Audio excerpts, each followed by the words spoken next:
ముందుగా వైఎస్ఆర్ కాంగ్రెస్ పార్టీకి పేటలో గ్రామాల్లో జెండా మోసేవాడు ఉండకూడదు, భయపడి పారిపోవాలి, ఇంట్లోంచి జగన్ పేరు చెప్తే బయటికి రాకుండా ఉండాలి అనే లక్ష్యంగా వేటాడటం అయిపోయింది.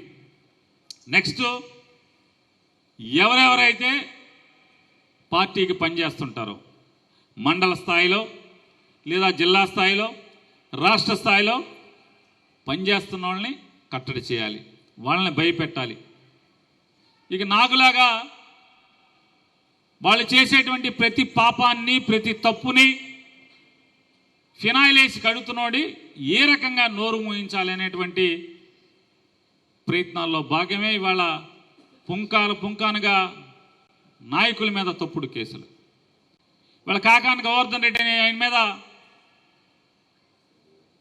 రోజు టీవీలో మాట్లాడుతున్నాడు, విమర్శిస్తున్నాడు ప్రభుత్వాన్ని అని చెప్పని ఒక కేసు పెట్టారు.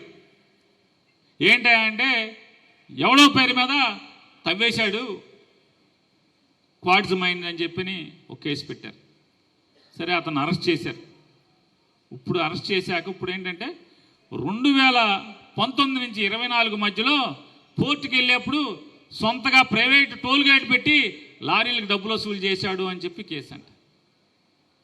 టోల్ గేట్ పెడతాం, ఇవాళ కేసు, సంవత్సరం తర్వాత కేసు. మీరు గెలిచి సంవత్సరం అయింది కదా. ఇలాంటి తప్పుడు కేసులు.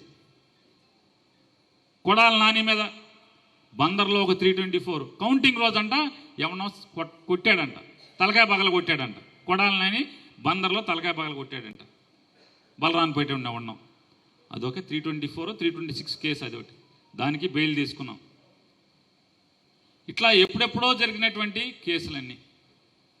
ఇట్లా రాష్ట్రంలో ఎవరెవరైతే వాళ్ళని ఎదిరించేటువంటి ఆలోచన లేకపోతే వాళ్ళకి ఆ తత్వం ఉందో వాళ్ళందరూ నోరు మోయించాలి.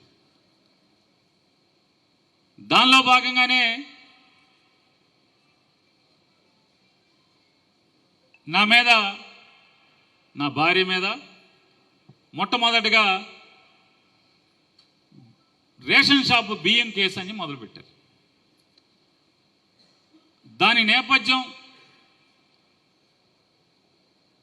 అసలు ఫస్ట్ జరిగిన వాస్తవాలు మీకు అప్పుడే చెప్పాల్సింది.